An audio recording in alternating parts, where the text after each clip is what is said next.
Bienvenue à cette deuxième capsule autour de Néligan, son œuvre et le rôle qu'a joué Louis Dantin dans tout ça. Donc à la fin de cette deuxième capsule, vous trouverez la première question d'atelier pour ce cours et la deuxième question suivra dans la troisième capsule. Bonne écoute! Donc, dans la dernière capsule, j'ai terminé avec la vie de Néligan, après avoir parlé un peu du contexte et de l'École littéraire de Montréal, dont faisait partie Néligan. Il est désormais temps de s'intéresser aux conditions de production, de diffusion et de réception de l'œuvre néliganienne.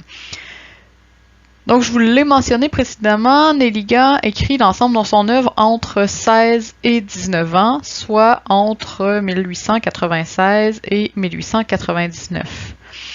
Il publie ses premiers poèmes, dont Charles Baudelaire, que vous aviez à lire, dans Le Samedi en 1896, après qu'il ait gagné un concours qui était organisé par le journal. Il a gagné le concours avec son poème Rêve fantasque.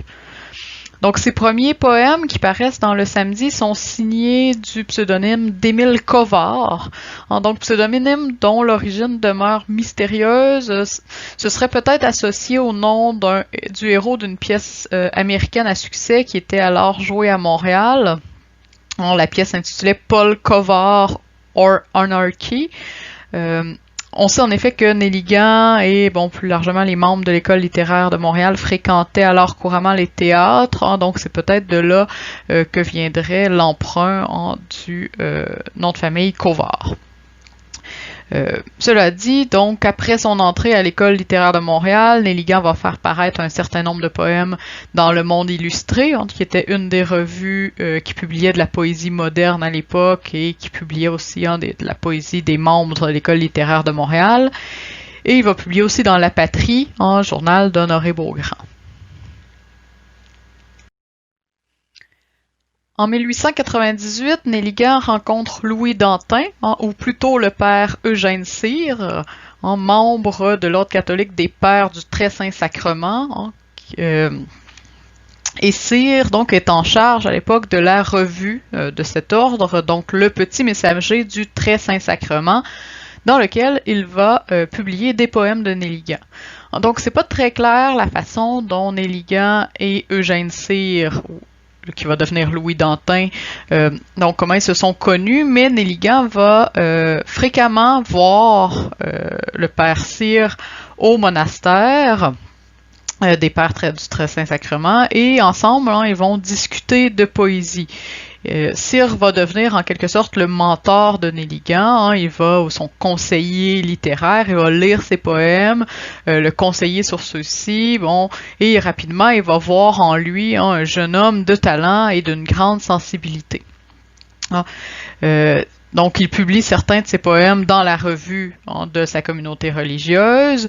Puis, en 1900, Dantin va décider de concevoir et d'éditer un recueil de poèmes intitulé Franges d'autel, qui contient des poèmes majoritairement des membres de l'École littéraire de Montréal, mais aussi certains de ses propres poèmes. Donc, Dantin était aussi poète. Donc, ses poèmes publiés sous le pseudonyme, cette fois, de Serge Ursen. Et dans ce recueil, Franges d'autel, il va inclure 5 poèmes de Néligan. La particularité de ce recueil, c'est qu'il est imprimé clandestinement par Dantin sur les presses du Père du Très Saint Sacrement. Donc Dantin avait charge de cette revue-là, mais il va utiliser les presses qui appartiennent à la communauté religieuse pour imprimer d'autres choses, dont ce recueil. Et donc, on va le voir, Dantin n'est pas très docile à l'endroit de son ordre religieux, et c'en est un exemple. Et donc, ce recueil, Franges d'autel, paraît aussi la même année que le recueil des soirées du château de Ramsay par les membres de l'École littéraire de Montréal. Recueil qui contient, pour sa part, 17 poèmes de Néligan. Et donc, tout ça se fait alors, je le rappelle, alors que Néligan est déjà interné. Donc, c'est des poèmes qui ont déjà été écrits, qui sont utilisés dans ces deux recueils. Puis paraît en 1904 Émile Néligan et son œuvre, recueil de poèmes de Néligan, compilé et préfacé par Louis Dantin, donc qui a pris le pseudonyme de Louis Dantin depuis 1902 notamment. Donc ce recueil est le résultat d'un travail de longue haleine de Dantin qui a commencé justement en 1902 avec l'autorisation et les indications de Nelligan à qui il allait faire des visites à l'Institut. Donc Nelligan l'a aidé à faire le tri des manuscrits et il a donc organisé les sections, choisi les titres. Donc Dantin va procéder à ce tri-là des manuscrits du poète qui avait été conservé par sa mère. Il va les organiser en sections en fonction des indications de Nelligan. Donc le recueil comprend en effet donc 107 poèmes répartis en 10 sections. Par ailleurs, Dantin va vouloir se charger de la réalisation typographique du recueil, toujours grâce à son accès aux presses des Pères du Très Saint-Sacrement. Mais comme pour Franche d'Hôtel, il va devoir le faire de manière clandestine. Donc, puisque les poèmes de Nelligan, bien que certains recèlent une certaine spiritualité, voire relèvent d'un imaginaire catholique, la plupart des poèmes de Nelligan ne sont pas jugés tous moraux, disons, ne sont pas de nature à plaire nécessairement au clergé. Or, Dantin est forcé de quitter son ordre religieux précipitamment en février 1903, puisque les pères vont découvrir qu'il entretient une relation avec une femme. Donc Dantin va partir se faire oublier aux États-Unis avec cette femme en question. Il en est à la page 70 de l'impression du recueil de Nelligan, et c'est alors Charles Gill, ami de Nelligan, poète de l'École littéraire de Montréal, qui va reprendre le manuscrit et poursuivre l'édition chez les éditeurs Beauchemin. Donc, et le recueil va paraître en 1904. Donc, avec la préface de Dantin, donc cette préface, elle est tirée d'une série d'articles que Dantin avait publiés sur Nelligan dans la revue Les Débats en 1902, donc qui ont été un peu remaniés pour faire office de préface. Et comme c'est une série d'articles, c'est une longue préface de près de 40 pages qui aura une importance considérable pour la postérité de Nelligan. Je vais y revenir brièvement tantôt, mais surtout dans la prochaine capsule. Donc, cette édition de 1904 de Émile Nelligan et son œuvre va avoir aussi une importance capitale dans la diffusion de l'œuvre de Nelligan puisqu'elle est rééditée en 1925 et en 1932. Or, aujourd'hui, l'édition de référence pour les poèmes de Nelligan, c'est plutôt l'édition critique de 1952 réalisée par Luc Lacourcière aux éditions Fides dans la prestigieuse collection Nénuphar. Donc, c'est aujourd'hui l'édition de référence puisque entre 1904 et 1952, on a cessé de découvrir de nouveaux poèmes de Nelligan qui ont par exemple été révélés par des gens qu'il a côtoyés, à qui il envoyait des poèmes par exemple. Tous ces poèmes-là, toutefois, sont datés, ou en tout cas, sauf quelques esquisses dites qui auraient été écrits pendant son internement, mais tous sont pas mal écrits dans la période avant 1899. Donc, dans cette édition de Lacourcière, on compte maintenant 171 poèmes, dont une quinzaine inachevés, alors que dans l'édition de Dantin, il y en avait 107. Par ailleurs, la préface de Dantin, qui a des accents mythificateurs, on le verra, est remplacée dans l'édition de 1952 par une introduction de Lacourcière et par toute une série de notes et variantes qui en fait réellement une édition savante. Il s'agit d'ailleurs de la première édition critique qui a été réalisée pour un auteur québécois. Donc ça marque son importance dans l'histoire.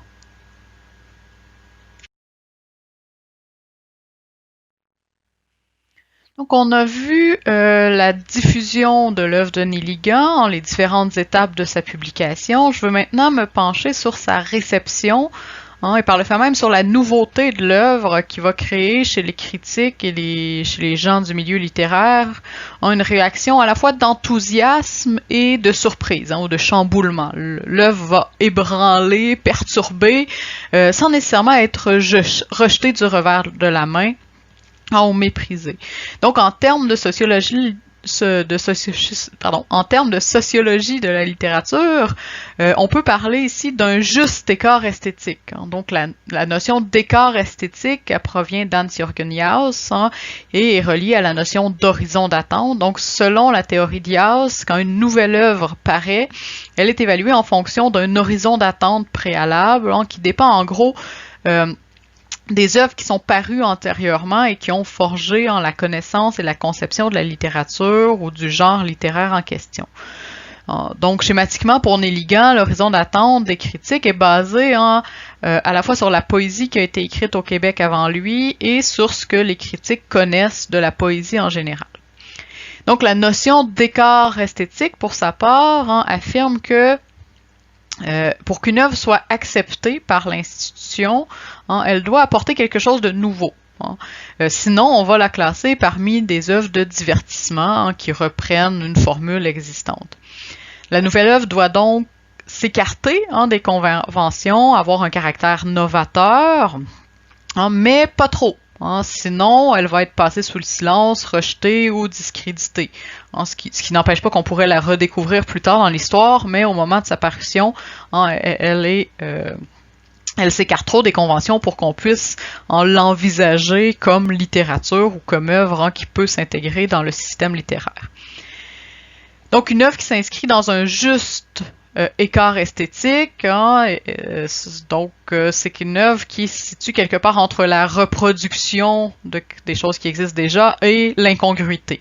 Et donc, cette œuvre constitue finalement ou provoque finalement une source de plaisir pour le lecteur, puisqu'elle le déstabilise, mais donc aussi une source d'étonnement, de perplexité. Elle bouleverse l'horizon d'attente et ouvre de nouvelles perspectives à la littérature. Donc, on pourrait dire que c'est le cas pour l'œuvre d'Émile Néligan quand elle paraît donc à la fin du 19e siècle ou au début du 20e.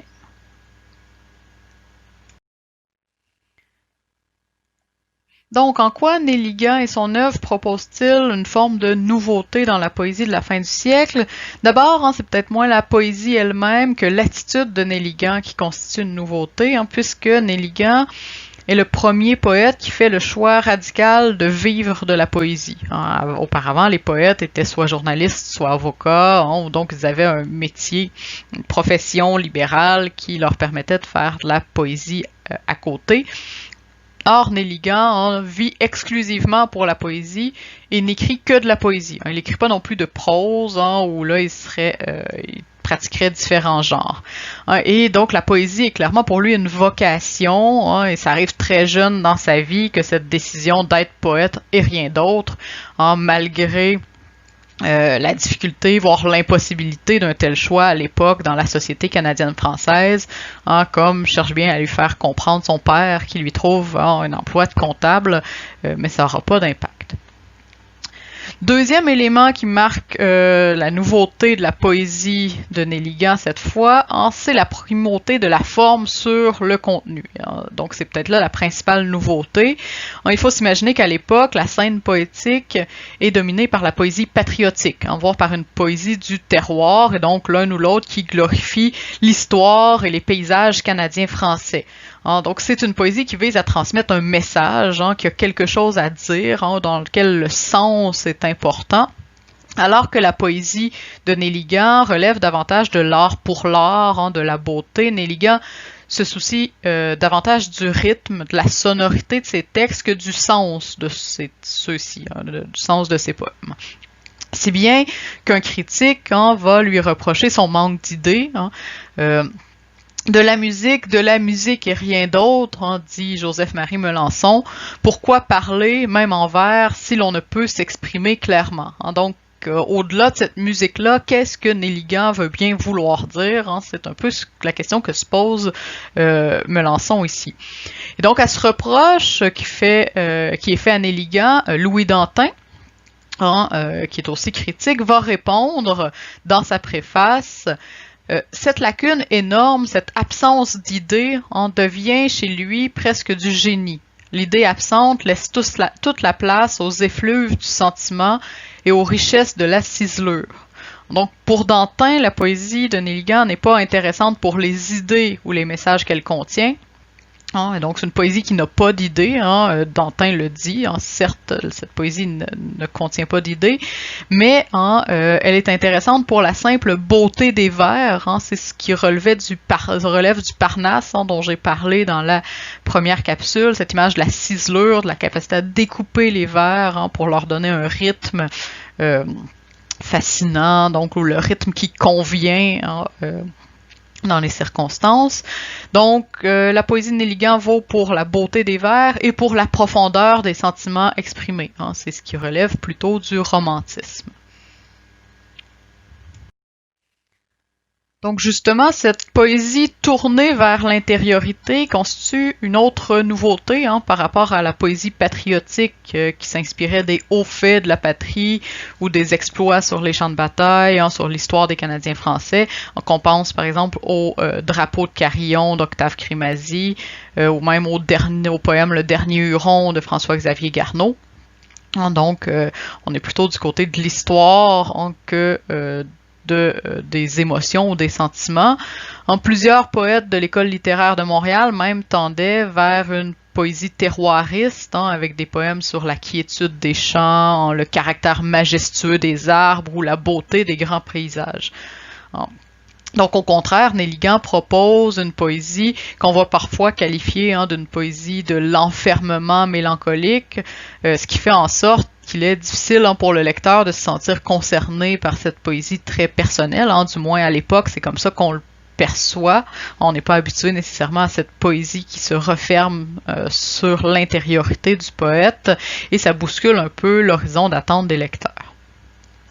Et enfin, et c'est lié donc aux deux derniers points, à cette intériorité et cette primauté de la forme sur le contenu, cette relégation du contenu un peu au deuxième plan, on va reprocher à Néligan la quasi-absence de référents canadiens dans ses poèmes, si ce n'est peut-être la neige dans un poème comme Soir d'hiver. Donc Camille Roy va lui reprocher de faire des poésies où le sentiment est purement livresque et soutenu de réminiscences toutes françaises.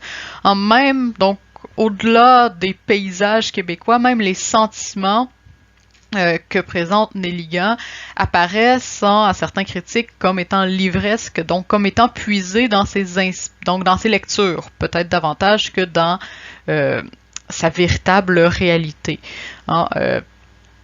Donc, il s'inspire, on l'a vu beaucoup, des poètes romantiques, et donc il va calquer un peu ce jeu mélancolique, ce refuge, donc ce sentiment de la nature où on cherche à se réfugier dans ses influences. Ou même dans les paysages, quand Néligan raconte son jardin d'enfance, par exemple, on est plutôt dans la nostalgie de l'enfance qui est puisée des poètes français ou voire symbolistes, comme Rimbaud, par exemple, et même la description du jardin est très peu donc correspond très peu au jardin canadien-français. On a l'impression qu'il décrit des jardins français ou européens alors qu'il n'est jamais lui-même allé en Europe. Donc c'est un souvenir de lecture qui nourrit sa poésie.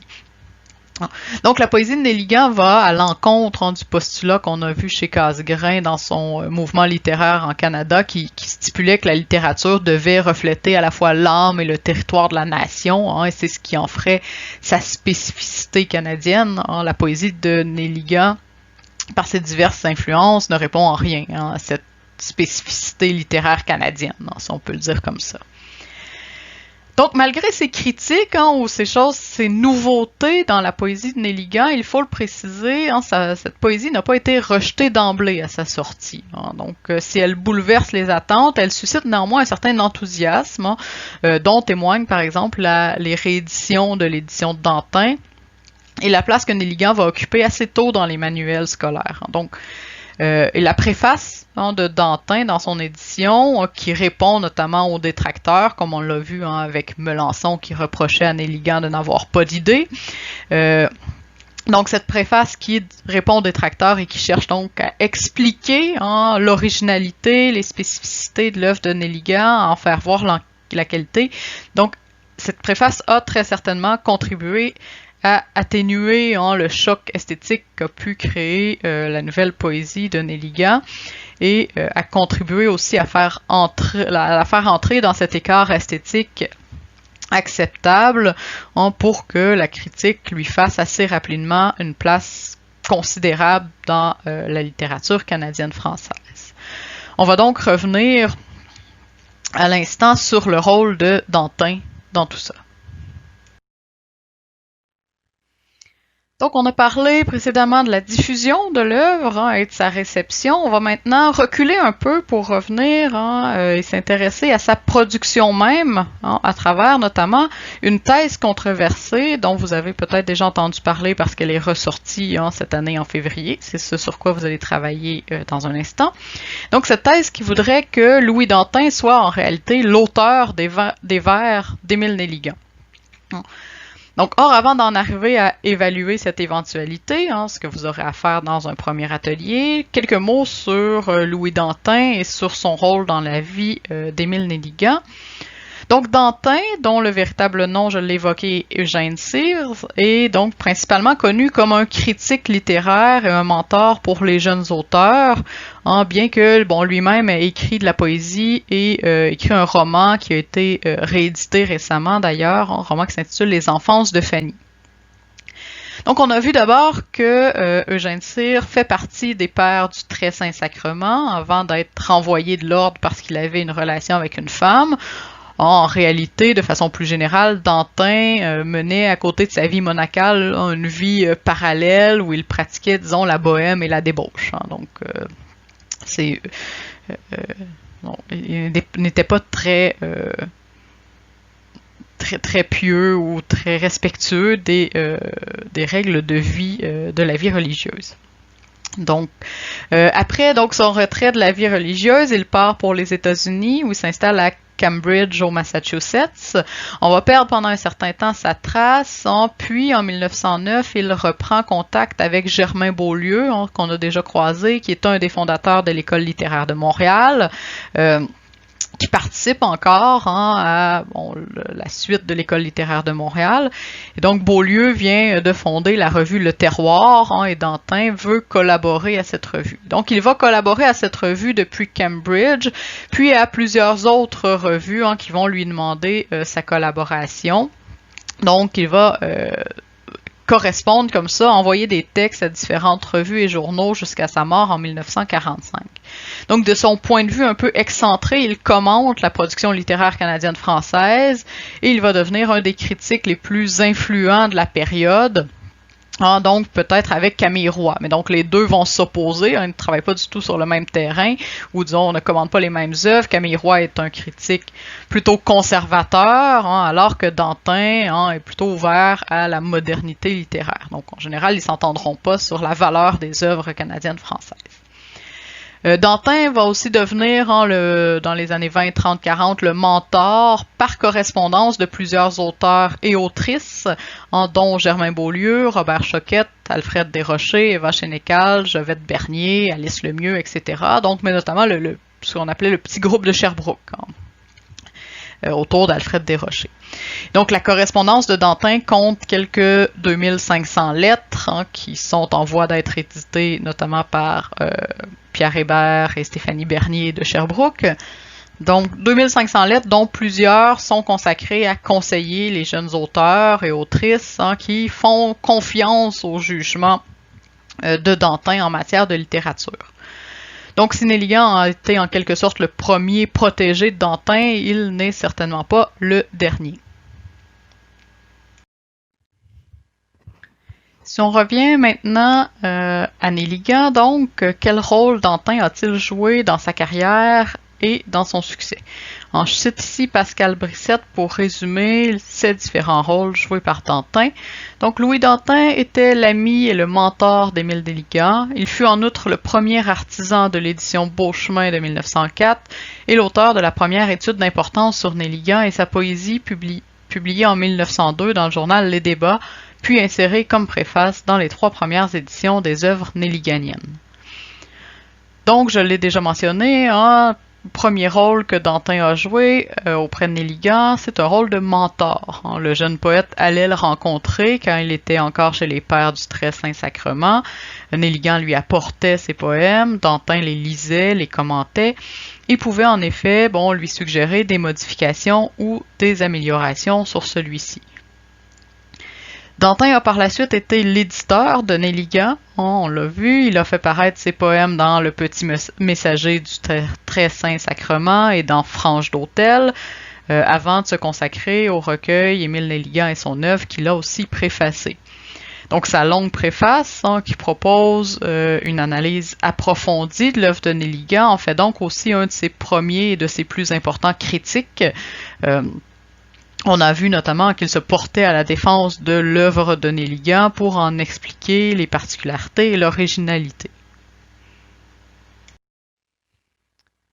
Or, la préface de Danton, on le verra dans la prochaine capsule, contribue aussi à construire ce qu'on va appeler le mythe de Néligan, à glorifier le poète au-delà de la réalité. Je cite ici à nouveau Pascal Brissette à ce sujet, sujet qui constituera le cœur de la prochaine capsule. Donc, Danton, préfacier de Néligan, réécrit et importe en territoire canadien le récit mythique de la malédiction littéraire qui s'élabore en France depuis la fin du 18e siècle et qui participe du sacre romantique de l'écrivain. Donc, ce mythe Néligan qui va se construire en partie à partir de la préface de Danton. Nous voilà donc arrivés à la fameuse question, Danton a-t-il, donc il est mentor, éditeur, critique, ce qu'on va appeler mythographe, constructeur du mythe, mais est-il l'auteur des vers de Néligan? C'est ce qu'a prétendu Yvette Francoli en 2015 dans un ouvrage intitulé Le naufragé du vaisseau d'or. Et donc votre premier atelier sur cette séance de cours vous invitera à prendre position à ce sujet.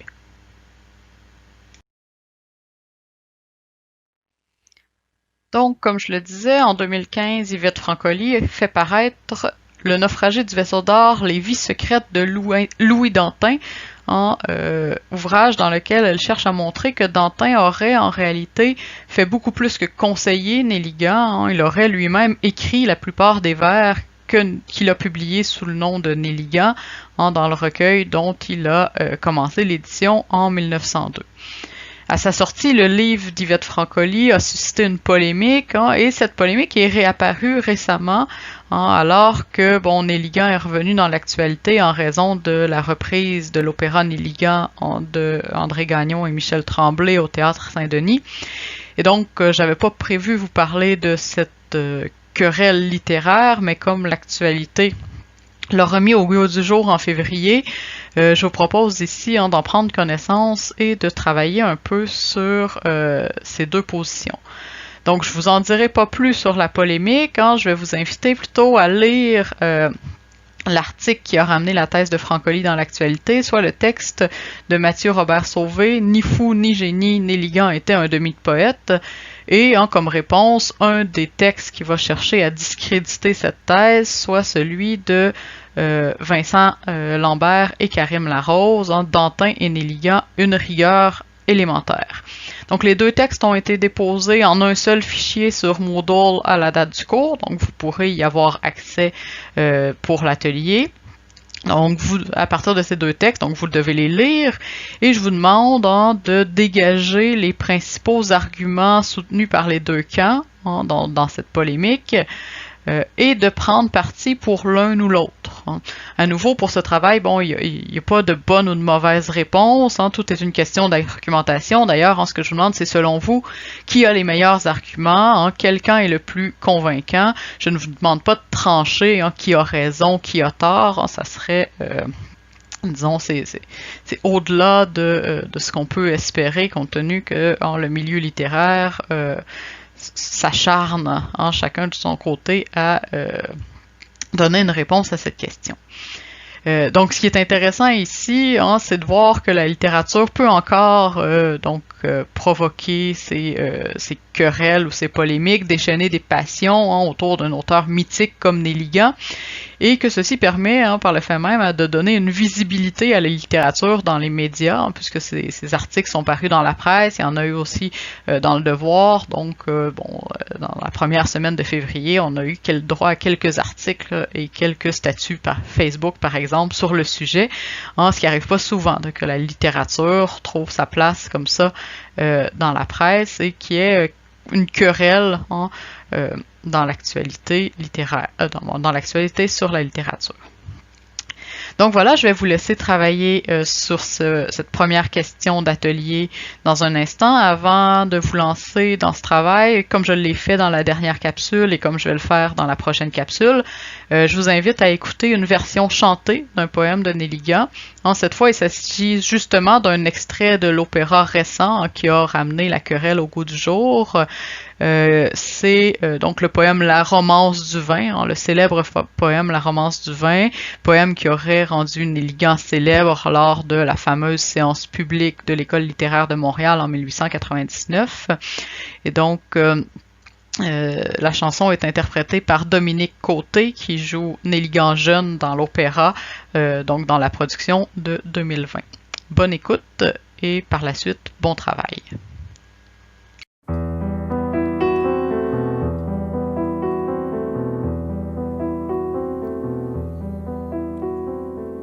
Tout se mêle en un vif éclat de gaieté verte. Oh, le beau soir de mai, tous les oiseaux en chœur, ainsi que les espoirs naguères à mon cœur, modulent leur prélude à ma croisée ouverte.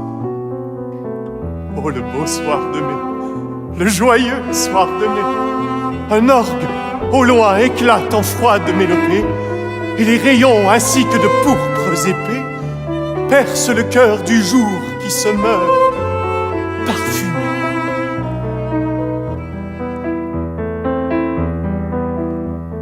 Je suis gai dans le cristal qui chante, verse le vin, verse encore et toujours, que je puisse oublier la tristesse des jours, dans le dédain que j'ai de la foule méchante. Je suis gai, vive le vin et l'art. J'ai le rêve de faire aussi des vers célèbres, des vers qui gémiront les musiques funèbres, des vents d'automne au loin passant dans le brouillard. C'est le règne du rire amer et de la rage, de se savoir poète et l'objet du mépris, de se savoir un cœur et de n'être compris que par l'éclair de lune et les grands soirs d'orage. Femme, je bois à vous qui riez du chemin où l'idéal m'appelle en ouvrant ses bras roses. Je bois à vous surtout, hommes au front morose, qui dédaignez ma vie et repoussez ma main. Pendant que tout l'azur s'étoile dans la gloire et qu'un hymne s'entonne au renouveau doré, sur le jour expirant, je n'ai donc pas pleuré, moi qui marche à tâtons dans ma jeunesse noire. Je suis gai, vive les soirs de mai. Je suis follement gai sans être pourtant ivre. Serait-ce que je suis enfin heureux de vivre? Enfin mon cœur est-il guéri d'avoir aimé? Les cloches ont chanté, le vent du soir odore, et pendant que le vin ruisselle à joyeux flot, je suis si gai dans mon rire sonore, aussi gai que j'ai peur d'éclater en sanglots.